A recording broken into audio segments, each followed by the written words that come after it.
নমস্কার বন্ধুরা, শুভ দুপুর। এখন তো আমার কাছে সকাল, কেন আমি ভিডিওটা দুপুরবেলা ছাড়ছি এর জন্য।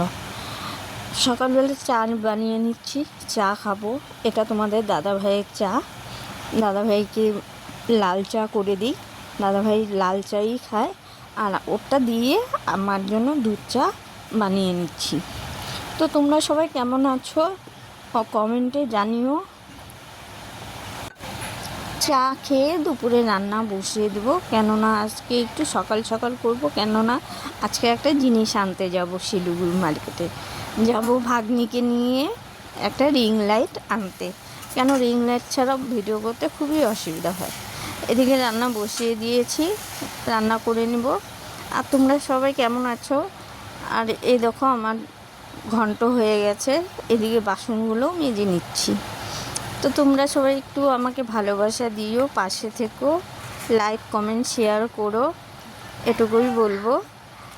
বাসনগুলো যেন মাজতে মাজতে একটা কথা মনে পড়ে গেল, যে আমার বন্ধুদের একটা ঘটনা বলি। ঘটনা হচ্ছে আমার সাথে ঘটেছে, সামান্য একটা ঘটনা। যে আমি যেরকম ভিডিও বানাই, কিছু কিছু মানুষ আছে আমার দেখা দেখি সেরকম ভিডিও বানাচ্ছে। তাদেরকে দেখিনি কোনো দিন এরকম ভিডিও বানাতে, বুঝেছো?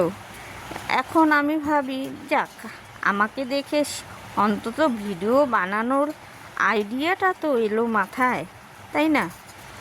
এতেই অনেক খুশি লাগলো। যাক, আমাকে দেখে ভিডিও বানাতে ওদের আলাদাভাবে সুন্দরভাবে করার ইচ্ছে হয়েছে, এটাই অনেক। যাক, আর বেশি কিছু বলবো না।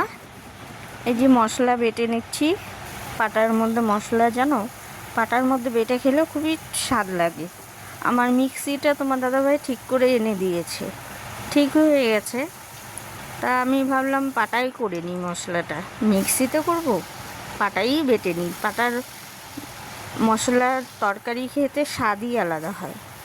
এদিকে সোয়াবিনের তরকারি বসিয়ে দিয়েছি, ওদিকে লাউ ঘন্ট করে নিয়েছি। এই সোয়াবিনের তরকারি আর লাউ ঘন্ট দিয়ে মেয়ে খাবে, আর আমাদের জন্য হবে ট্যাংরা মাছের ঝোল। ট্যাংরা মাছের ঝোল আবার আমার ছেলে খাবে না, কিন্তু আমি বলেছি যে না, খেতে হবে।